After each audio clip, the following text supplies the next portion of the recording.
बोल टीवी में हूं खुशीराज। भरत तिवारी के घर पहुंचे पूर्व आईपीएस विधायक आनंद मिश्रा तो कुछ लोग हंगामा और नारेबाजी करने लगे।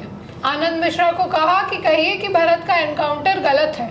यह सुनकर बीजेपी विधायक आनंद मिश्रा भड़क गए। हंगामा कर रहे शख्स से पूछा कि कहां से आए हो? यूपी से। चुप रहो, मैं समझ रहा हूं क्या करने आए हो। वहाँ क्या कुछ हुआ बताएंगे हल्ला बोल टीवी के editor in chief Deepak Sharma. देखिए, भरत तिवारी के घर आज पहुंचे पूर्व आईपीएस अधिकारी बक्सर विधायक आनंद मिश्रा, तो वहाँ कुछ लोग हंगामा करने लगे जी। आनंद मिश्रा ने कहा कि मैं इस गांव का भांजा हूँ, इस गांव से मेरा गहरा लगाव है, और उन्होंने यह कहा कि भरत तिवारी का एनकाउंटर गलत है, वो कोई अपराधी नहीं था, वो समाज के लिए लड़ रहा था। लेकिन इस दौरान कुछ लोग प्रशासन और सरकार के खिलाफ नारेबाजी करने लगे। इस पर आनंद मिश्रा भड़क गए और उन्होंने कहा कि मैं समझ रहा हूँ, तुम कहाँ से आए हो, पूछा उस शख्स से। तो उस शख्स ने कहा कि मैं यूपी से आया हूँ। तो आनंद मिश्रा ने कहा कि तुम क्या करने की कोशिश कर रहे हो, मैं समझ रहा हूँ, चुप रहो। भरत तिवारी के श्राद्ध कर्म से एक दिन पहले आज भोजपुर के बिलौटी गांव पहुंचे बक्सर के विधायक पूर्व आईपीएस जो हैं आनंद मिश्रा, भारतीय जनता पार्टी के विधायक हैं। उन्होंने उस शख्स को हड़काया जो हंगामा कर रहा था और कहा कि मैं इस गांव का, बिलौटी गांव का भांजा हूं। इस दौरान एक शख्स ने तेज़ आवाज़ में प्रशासन मुर्दाबाद के नारे लगाए और जनप्रतिनिधियों पर चुप्पी साधे रहने का आरोप लगाया। आनंद मिश्रा ने हंगामा कर रहे शख्स से पूछा कि आप कहां से आए हैं? शख्स ने कहा कि मैं उत्तर प्रदेश से आया हूं। तो विधायक ने कहा कि आप क्या कर रहे हैं, क्या करने की कोशिश कर रहे हैं, मुझे समझ आ रहा है, आप शांत रहिए। बक्सर विधायक जो हैं आनंद मिश्रा, ये इन बक्सर से जो आरा है उसकी दूरी 75 किलोमीटर है। 75 किलोमीटर की दूरी तय करने में आनंद मिश्रा को 12 दिन लग गए। इससे नाराज़गी तो थोड़ी थी वहाँ कि बक्सर के विधायक हैं, ब्राह्मणों के नेता की और की तरह उभर रहे थे। ऐसे में एक युवक 75 किलोमीटर की दूरी पर उसकी हत्या होती है, जिसके साथ पूरा देश संवेदना प्रकट कर रहा है। और जो हारे हुए विधायक हैं वहाँ से कांग्रेस के मुन्ना तिवारी, वो भी चले गए, लेकिन आनंद मिश्रा अब तक नहीं गए थे। तो इसको लेकर नाराज़गी वहाँ थी। आज जब वे पहुँचे वहाँ तो उन्होंने भरत तिवारी के पिता काशीनाथ तिवारी और परिवार के दूसरे सदस्यों से बातचीत की और शाहपुर के भाजपा विधायक राकेश ओझा के साथ भरत तिवारी के माता पिता से मुलाकात करने पहुंचे। लेकिन वहां जब कुछ लोगों ने नारेबाजी करने की कोशिश की और कहा कि कोई कार्रवाई नहीं की जा रही है, सिर्फ यहाँ पूरे मामले को ठंडे बस्ते में डालने की कोशिश की जा रही है, प्रशासन मुर्दाबाद, सरकार मुर्दाबाद, तो उन्होंने उस शख्स को हड़का दिया।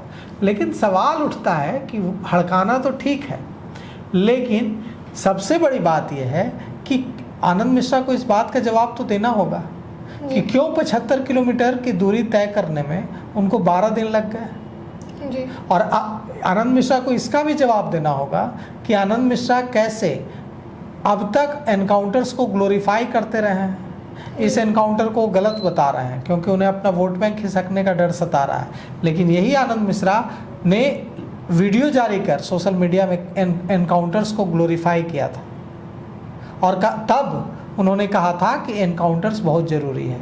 जब एनकाउंटर्स एक बार शुरू होता है, क्योंकि एनकाउंटर्स गैरकानूनी है, अगर एनकाउंटर्स एक बार शुरू होते हैं तो फिर पुलिसकर्मियों के मुंह खून लग जाता है। ऐसा बिहार के पूर्व डीजीपी अभ्यानंद का कहना है कि पुलिस के मुंह अगर खून लगेगा तो निर्दोष मारे जाएंगे। तो अब जितने भी आईपीएस ऑफिसर्स ऐसे हैं जो राजनीति में आ चुके हैं या राजनीति में नहीं आए हैं, जो भी एनकाउंटर्स को ग्लोरीफाई करते रहे हैं, उनसे यह सवाल तो पूछा जाएगा कि आप अब तक एनकाउंटर्स को महिमा मंडित कर रहे थे, अब आप इस एनकाउंटर को गलत बता रहे हैं, क्यों? आनंद मिश्रा, अब जब यह मुद्दा इतना बड़ा हो गया है, जब पूरे देश की निगाहें बिलौटी पर हैं, भरत तिवारी हत्याकांड पर हैं, तब आनंद मिश्रा 12 दिनों बाद वहाँ पहुँचे। तो उन्हें वहाँ के जो लोग हैं, जो लड़ रहे हैं, उनका ताना तो सुनना ही होगा। अब वहाँ क्या हुआ हम आपको बताते हैं। हंगामा कर रहे शख्स ने आनंद मिश्रा के पास बैठे शाहपुर विधायक राकेश ओझा की ओर इशारा करते हुए कहा कि विधायक को 12 दिनों के बाद भरत की याद आ रही है। शख्स ने कहा कि आनंद मिश्रा और राकेश ओझा से कहा कि आप लोग बोलिए कि प्रशासन ने गलत किया है, ये एनकाउंटर गलत है। इसके बाद आनंद मिश्रा ने कहा कि हम लोगों को जो कहना था कहा, अगर गलत नहीं हुआ होता तो मैं यहाँ क्यों आया होता। आनंद मिश्रा ने उस शख्स से यह भी पूछा कि आप कहाँ से आए हैं, तो उस शख्स ने कहा कि मैं उत्तर प्रदेश से आया हूँ। तो आनंद मिश्रा ने कहा कि मैं समझ रहा हूँ आप क्या कर रहे हैं, आप चुप रहिए।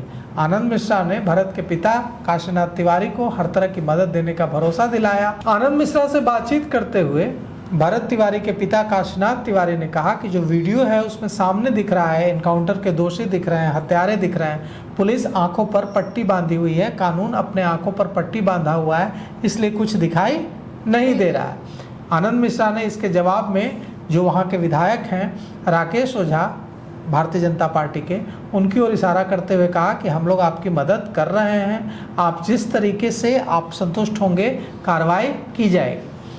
भरत के माता पिता से मुलाकात की उन्होंने। इसके बाद आनंद मिश्रा ने पत्रकारों से बातचीत में कहा कि न्यायिक जांच चल रही है और रिपोर्ट आने के बाद एक्शन होगा। उन्होंने यह कहा कि ये मामला पुलिस से हटकर सीआईडी के पास जाना चाहिए। पुलिस वालों की गिरफ्तारी को लेकर जो मांग है कि जो दोषी पुलिसकर्मी हैं जिन पर एफआईआर हुआ है, जो अभियुक्त हैं, एक्यूज्ड हैं, दोषी तो नहीं कह सकते, एक्यूज कह सकते हैं, तो जो एक्यूज पुलिसकर्मी हैं उनकी गिरफ्तारी क्यों नहीं हुई है, उनके ऊपर तो हत्या की एफआईआर दर्ज हुई है। तो उन्होंने कहा कि इस बारे में मुख्यमंत्री से बात की जाएगी और पता किया जाएगा कि आरोपी पुलिसकर्मियों की गिरफ्तारी को लेकर क्या स्टैंड है। अब देखिए, आज भारतीय जनता पार्टी के विधायक हैं, बक्सर से हैं, पूर्व आईपीएस अधिकारी हैं, 12 दिनों बाद गए हैं। तो जो लोग यह उम्मीद लगाए बैठे थे कि आनंद मिश्रा आएंगे, पड़ोसी ज़िले के विधायक हैं, आवाज़ बुलंद करेंगे, उन्हें तो यह बात ज़रूर नागवार गुजर रही होगी कि 12 दिनों बाद आए हैं विधायक आनंद मिश्रा।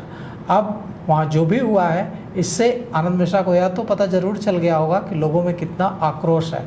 हम समझते हैं कि भविष्य में चाहे कोई किसी भी जाति के व्यक्ति की फेक एनकाउंटर्स में अगर हत्या होती है तो आनंद मिश्रा उसका भी विरोध करेंगे और एनकाउंटर्स को ग्लोरीफाई नहीं करेंगे। तो सुना आपने, इन सब पे आपकी क्या राय है हमें कमेंट बॉक्स में ज़रूर बताएं। आगे की खबरों के लिए देखते रहें हल्ला वर्ल्ड टीवी। धन्यवाद।